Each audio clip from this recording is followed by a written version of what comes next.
ఇంట్లో ఉన్న బంగారాన్ని విడిపించి ఆ రోజు ఆన్లైన్ రేటుకే మేము కొంటాం. Sharma gold company. Hi hello welcome to Suman TV. నేను మీ రోషన్. సో ప్రజెంట్ నేను ఒక లెజెండరీ యాక్ట్రెస్తో ఉన్నాను అనమాట. సో వివాహ భోజనంబు సినిమా గుర్తున్న రోజులు ఆమె కూడా గుర్తుంటుంది అనమాట. అండ్ శ్రీవారి ప్రేమలేఖల సినిమా గుర్తున్న రోజులు కూడా ఆయన గుర్తుంటారు, వాళ్ళ husband Vidyasagar garu. She is none other than great actress Ratna Sagar గారు.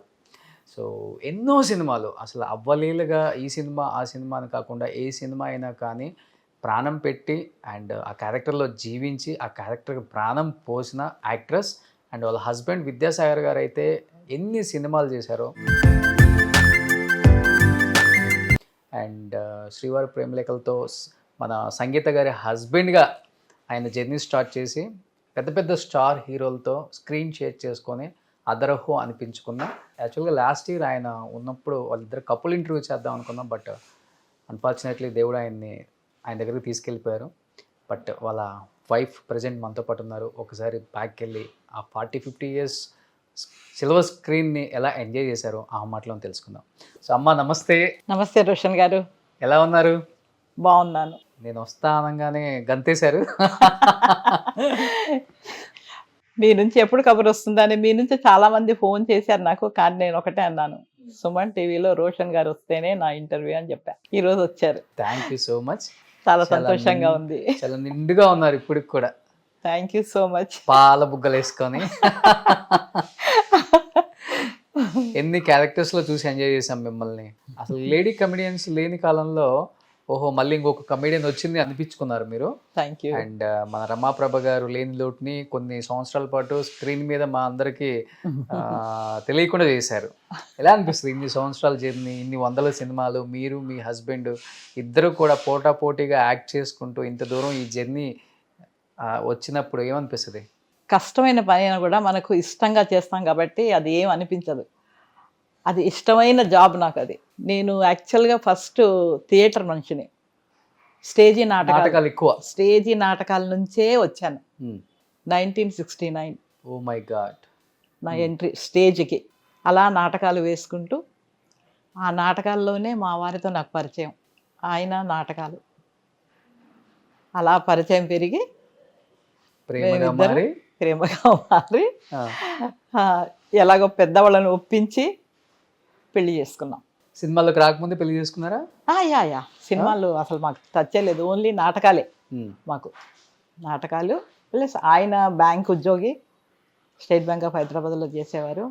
నేను ఏపీఎస్ఆర్టీసీలో చేసేదాన్ని జాబ్. ఇద్దరు జాబ్సే. యా అలా చేసుకుంటున్న తరుణంలోనే ఈ నాటకాలు వేస్తున్న రోజుల్లో జంధ్యాల గారు రవీంద్ర భారతిలో మేమిద్దరమే కలిసి ఒక నాటిక వేసేవాళ్ళం, లిఫ్ట్ అని. అది ఆయన చూసి ఆయన దృష్టిలో మమ్మల్ని ఇద్దరిని పెట్టుకున్నారు. ఎప్పుడైతే రామోజీరావు గారు ఆ సినిమా ప్రొడక్షన్ స్టార్ట్ చేశారో ఆ సినిమాకి ఇంకా ఇతను విద్యాసాగర్ బాగుంటాడు అని చెప్పి రామోజీరావు గారితో మాట్లాడడం, అక్కడి నుంచి ఈయనకు ఫోన్ రావడం.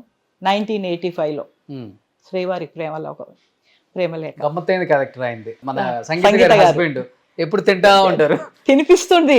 అన్ని వంటలు తయారు చేసి తినండి అని తినిపిస్తుంటే ఈయన పారిపోతూ ఉంటాడు వద్దని. ఆ క్యారెక్టర్ అది. ఆయన అలా ఇంట్రడ్యూస్ అయ్యారు సినిమా ఫీల్డ్కి. నేనేం లేదు, నా ఉద్యోగం, నా పిల్లలు, నా ఇల్లు అంతవరకే. తర్వాత 1985 తర్వాత మాకు ఆఫర్స్ రావడం చేయడం. తర్వాత అది చేస్తున్న అప్పుడే వేజళ్ళ సత్యనారాయణ ఒక డైరెక్టర్ గారు ఉండేవారు, తెలుసా? ఈ చదువులు మాకొద్దు అనే సినిమా ఒకటి వచ్చింది. అందులో మా వారిని హీరోగా ఇంట్రడ్యూస్ చేశారు. అది చేసిన తర్వాతనే ఇంకా ఆఫర్స్ బాగా వస్తున్నాయి. అప్పుడు ఫీల్డ్ అంతా కూడా చెన్నైలో ఉంది కదా. ఇంకా ఈయన ఊరికి రావడం పోవడం చూసి అందరూ పినిశెట్టి రవిరాజు గారు డైరెక్టర్ ఉన్నారు కదా, ఆయన ఏం చేశారు, ఆయన సినిమాలో సిరిపురం చిన్నోడు సినిమాలో మెయిన్ విలన్గా ఇచ్చారు. ఈ ప్రొడ్యూసర్స్ ఏంటంటే అక్కడి నుంచి హైదరాబాద్ నుంచి ఎందుకు అది ఇది అనడంతో రవిరాజ గారు ఏం చేశారు, సాగర్ అక్కడ వద్దు, నువ్వు హైదరాబాద్ ఇక్కడికి చెన్నైకి వచ్చేసే బాగుంటుంది నీకు ఫ్యూచర్ అంటే, సరే నేను ఎట్లాగో బ్యాంక్ ఎంప్లాయీ కాబట్టి అక్కడ అంతా ఒప్పించుకుని చెన్నై షిఫ్ట్ అయిపోయాం. 1987 అక్కడ షిఫ్ట్ అయిపోయి అక్కడ 5 years ఉన్నాము. ఉన్నప్పుడు ఇంకా ఆయనకు మంచి ఆఫర్స్ అన్నీ వస్తూనే ఉన్నాయి. ఆ తరుణంలోనే ఈయన జంధ్యాల గారు ఏం చేశారు, వివాహ భోజనం అనే సినిమా తీస్తూ మీ ఆవిడ కూడా ఆర్టిస్టే కదా సాగర్, చేస్తారా సినిమాలు అంటే, ఎందుకు చేయరు గురువుగారు చేస్తారంటే, అప్పుడు అందులో నాకు ఒక క్యారెక్టర్ ఇచ్చారు. చూడండి వాట్ అండ్ కో ఇన్సిడెంట్, ఇద్దరు ఒకే డైరెక్టర్ ఇంట్రడక్షన్ సినిమాలోనే ఇంట్రడక్షన్ యా, అయిపోయింది. అలా ఆ సినిమా చేశాను. చేసిన తర్వాత మళ్ళీ ఆయన జనరల్ గారు ఏమనుకున్నారు ఏమో నాకు తెలీదు, నీకు నాకు పెళ్ళంట అంటే అది నావల్ కృష్ణమూర్తి గారు రాసింది. అది ఆయన దృష్టిలో పడి ఏం చేశారు, ఈ బామ్మ క్యారెక్టరే మొత్తం త్రూఅవుట్ బామ్మే, ఆవిడే హీరోయిన్. అప్పుడు సాగర్ని పిలిచి చెప్పాడు, ఈ క్యారెక్టర్కి బామ్మ క్యారెక్టర్కి మీ ఆవిడే కరెక్ట్ అని నేను అనుకుంటున్నాను సాగర్, కాకపోతే ఒకటే ఏంటంటే గుండు చేయించుకోవాలి. నాకు చాలా పెద్ద జుట్టు, అదేంటి గురువు గారు అని అంటే, నాకు ఆ గుండు ఉంటేనే ఆ క్యారెక్టర్ పండుతుంది, లేకపోతే పండదు సాగర్ అని చెప్పేసి చెప్పడం జరిగింది. ప్రొడ్యూసర్ జయకృష్ణ గారు ఉండేవారు. అప్పుడు వాళ్ళిద్దరూ మా ఆయన కూర్చోబెట్టి బ్రెయిన్ వాష్ చేసేసారు. ఈయన వచ్చి నాకు బ్రెయిన్ వాష్ చేశారు. ఇలా ఉంది రత్న, చెయ్యు బాగుంటుంది అంటే, అమ్మ ఇంత పెద్ద జుట్టు నేను గుండు కొట్టించుకోవాలా, చెయ్యను అని చెప్పి పేచి పెట్టా. ఎవరు ఒప్పుకోరు, ఏ హీరోయిన్ ఒప్పుకోరు కదా అస్సలు.